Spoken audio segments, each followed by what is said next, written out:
Welcome to the video lecture for The Nature of Mental States by Hilary Putnam, and this is for Philosophy of Mind, Lehman College, Fall 2020. This is a very technical article, so please do not feel overwhelmed or worried if you didn't get all of the technical details. Hopefully we'll clear some of it up in this video. So the first part of Putnam's chapter here is to try and knock down the theories that we have currently been familiarized with. When he asks, is pain a brain state? He's aiming his argumentative guns at materialism in both its type identity and its behaviorist forms. So both of these sets of theories think that they can describe mind in purely externalist terms. So the behaviorists, of course, say that mind terms can all be reduced to the set of behaviors that they produce. So anytime we say that we're in pain or some other creature is in pain, it's all about recoiling away from the situation or saying ow or holding their injury. And of course, recall that the type identity theorist thinks that pain is entirely described through the brain state that encompasses the term. He also addresses some arguments that originate in the linguistic term of analytic philosophy that I've mentioned. And remember that the philosophers in this linguistic term thought that we needed to confine ourselves to the empirical things we can study. We needed to verify their truth. And of course, one of the big empirical things that we can study about human beings and about human beings' minds is our language. Also recall that an analytical statement or sentence or proposition means in some way that the predicate is contained within the subject. When you have a statement that counts as analytical, it's an identity. The predicate and the subject are the same. Bachelors are unmarried men is the stereotypical, prototypical banner holder of analytic statements because bachelors is identical to unmarried men. And if you are a type identity theorist, pain is a brain state, has to have the same analytical relationship. The predicate has to be contained somehow within the subject. But Putnam argues that the word is doesn't always function analytically in this sentence. Oftentimes the two things on either side of the verb is aren't a pure identity. You need a lot of theory. You need a lot of background beliefs to understand some is statements.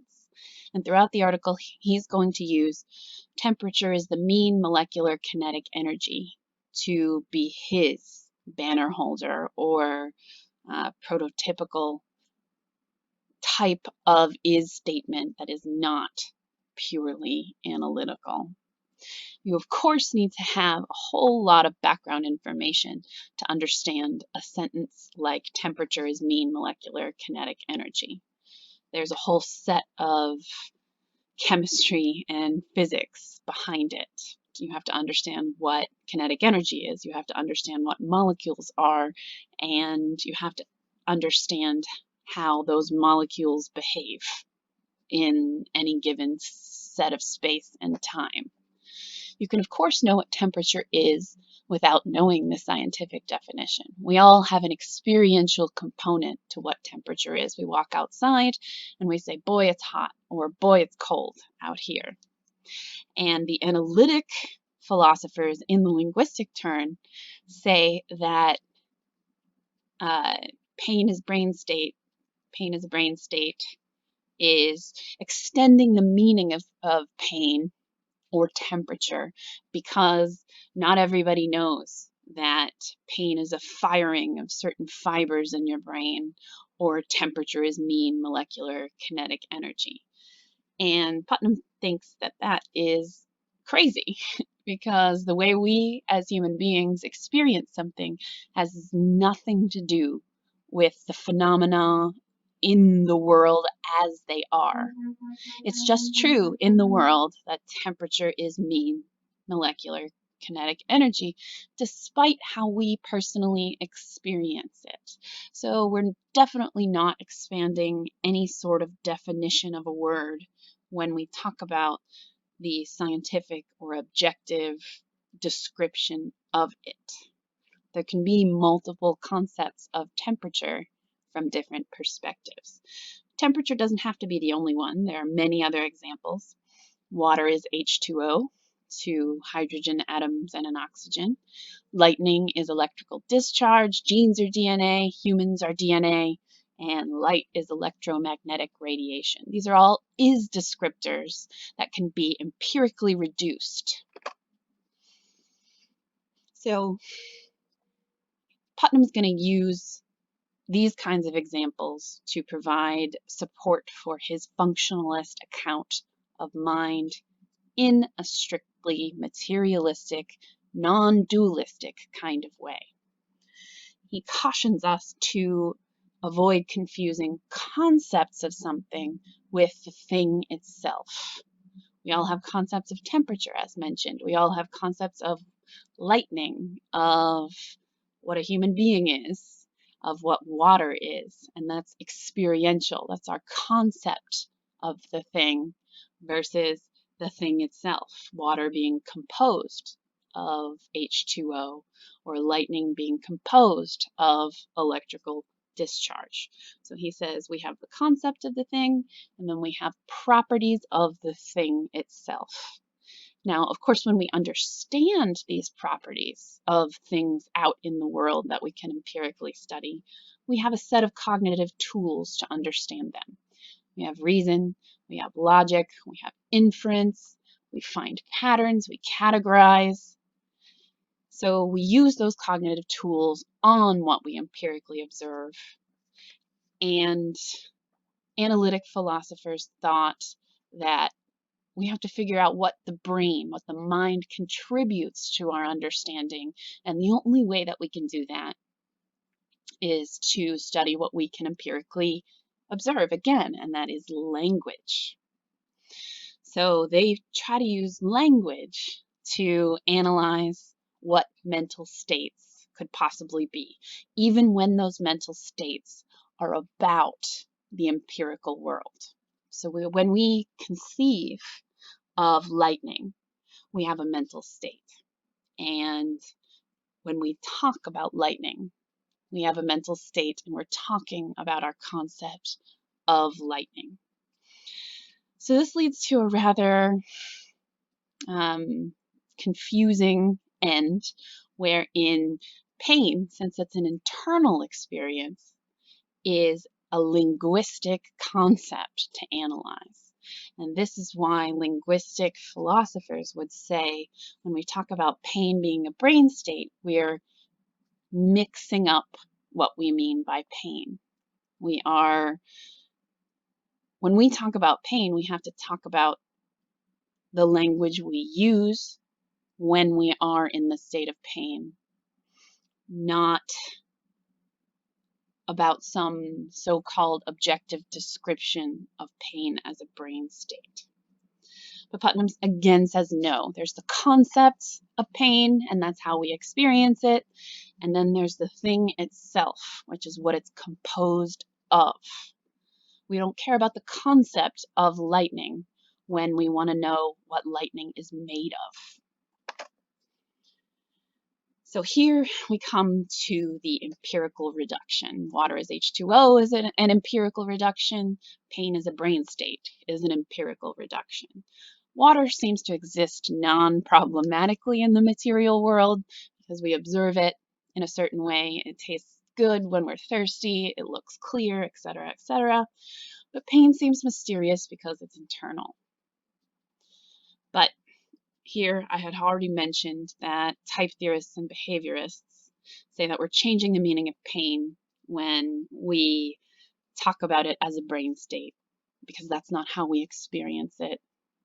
And two, the one thing I haven't mentioned yet is that when we say water is H2O is identical, water and H2O containing one another's meaning, it's okay because they occur in the same space in physical dimension and they occur at the same time. So that's how it works. That's how identity works. Nothing can be identical if it occurs in a different place in space or at a different point in time. But Putnam says neither of those objections work. We've already talked about how water is H2O isn't changing the meaning of anything. You just talk about concepts sometimes, and you talk about the thing itself sometimes. But saying that an empirical reduction type of identity has to occur in the same space and in the same time arbitrarily picks location as something that proves identity. And that might not necessarily be true. Perhaps we can empirically reduce pain to different points in space and in time. Perhaps we can't, but you need an argument as to why you can or can't. You can't just arbitrarily say, well, it has to be in the same location. And to look at what this means a little bit more, when we have a pain in our arm, say we have a pain in our arm, not in our brain. So that pain is not fully located within our mind. That's what he means by not being in the same exact place or locality in space. And here's where the universal Turing machine comes in that we talked about in the last video. He has a lot of technical elements here, and this is on pages 53 and 54 and beyond, that you don't really have to worry about. I don't want to 100% gloss over it. We're going to read it over. But not understanding every aspect of his technical scheme isn't a huge hindrance to understanding his functionalist argument. But we'll go over it a little bit here. So this is all on page 54, where he develops a version of the Turing machine that's a little bit more complicated and a little bit more human-like. He says, number one, what does he call it? Probabilistic automata. He says all organisms capable of feeling pain are probabilistic automata. So instead of a Turing machine that is in a digital state, ones or zeros at every single time, this advanced version of a Turing machine it instead makes decisions in a probabilistic way. So a computer does on and off, zeros and ones. A probabilistic machine would have every range between 0 and 1. So when we say that something has a probability of occurring, if we roll a die, there's a 1/6 probability that any of the faces of the die will come up. 1, 2, 3, 4, 5, or 6 pips on the die. And when you have something that behaves probabilistically, we can't say that it's a 1 or a 0, a yes or a no. There's a certain set probability that any of the range between 0 and 1 will occur. And the idea is that this is a lot more like what our brains are like. We take an input from the outside world, and there's a range of behaviors that we could respond with. And there's a certain probability that one of those behaviors will come out from us. So say that we want to eat a little bit more healthily and we go up to a dessert counter and there's a bowl of fruit and there is a donut. And those are our two choices. Those are our two inputs. And there's some system of functioning within our brain that's influenced by our DNA, our genes, our upbringing, our intentionality to eat more healthy, and all of these things come together as software to function as there are certain probabilities for each of our choice.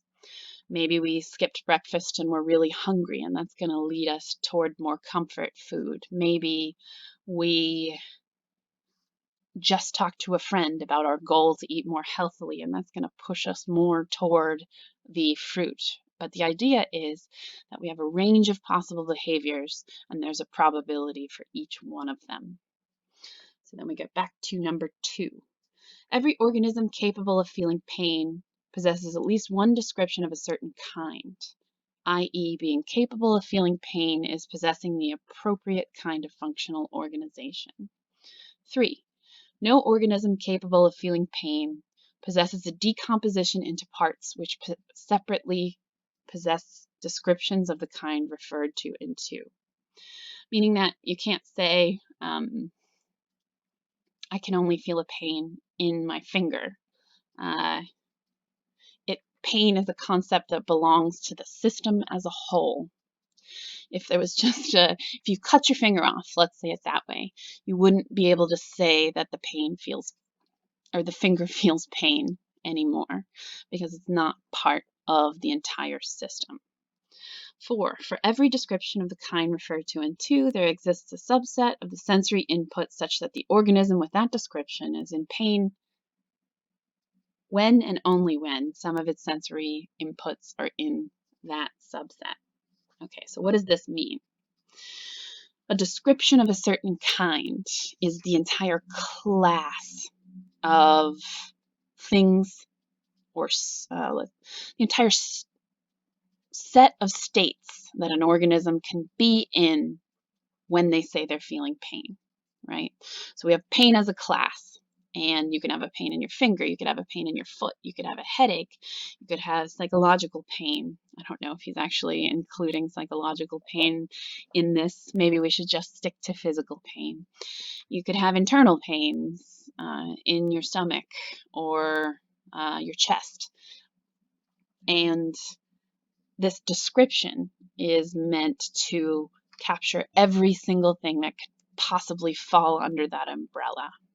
So it's a subset of types of what you can experience. There's an entire class of things that any being can experience, of course, over and above pain, but pain is a subset of that. And that's what he's trying to define here, and he's trying to say that human beings are just like this probabilistic automata. So a functional state versus a brain state. The brain state theorist says that every single mental state is physical chemical, meaning that pain is, if you froze a moment in time for a human being, there'd be a physical structure of the neurons in your brain and the nerves running all the way through your body. And there'd be chemicals, meaning the quote-unquote firings of neurons, plus all of the chemical bath that they're in and how it runs down your arm to your finger if that's what's hurt, and then all the way back to your brain. But if you are a type theorist or a behaviorist, you're still left with the problem of needing to discover the exact same physical chemical state in every single entity that could be described as feeling pain, including that wild hair, including every human being having to have the exact same physical chemical state. And this, of course, would outlaw Turing machines because they do not have the same physical chemical setup. They are anti-multiply realizable. And that doesn't seem plausible, even just based on the evidence we have right now. We think that other mammals are similar to us, but not exactly the same as us, yet we still want to say that they have the capability of feeling pain. But functional theorists can explain pain quite easily. We observe pain through behavior because we can never enter into the stream of experience of a dog or a bat or a rabbit, but we can define it in such a way that it doesn't have to be circular. It doesn't refer to pain in the explanation. In the definition of pain, we don't want to say pain because then it's circular. So here, this is how a functional state theorist would define pain for any organism realized in any type of material, whether or not it's data from Star Trek, a rabbit, or a human being. And Putnam says, the functional state we have in mind is the state of receiving sensory inputs, which play a certain role in the functional organization of the organism. This role is characterized, at least partially, by the fact that the sense organs responsible for the inputs in question are organs whose function is to detect damage to the body or dangerous extremes of temperature, pressure, etc., and by the fact that the inputs themselves, whatever their physical realization, represent a condition that the organism assigns high disvalue to. So this is a definition of pain that doesn't refer to itself and can be multiply realized in different kinds of animals, as well as, theoretically at least, a Turing machine or probabilistic automata. Instead of ones and zeros, we have probability, giving us a wider range of possible behavior. So all pain is something that comes in and harms the body, but even more generally, that it's a state in which a functioning system in time and space assigns disvalue to, tries to avoid, tries to move away from. And that's all pain is in a functionalist definition. So here we have a slightly complicated or technical definition of what it means to be a functional system. But the upshot, the import is that when we make mental states part of an operating system, they seem quite a bit less mysterious than just saying we can only detect mental states through the observation of behavior, and we can't account for any sort of mental behavior that doesn't result in outward activity. When we look at the next article, we are going to look at an objection to functionalism in a little more detail. Please ask questions or make comments if you have them, and I will see you in the third and final video for functionalism.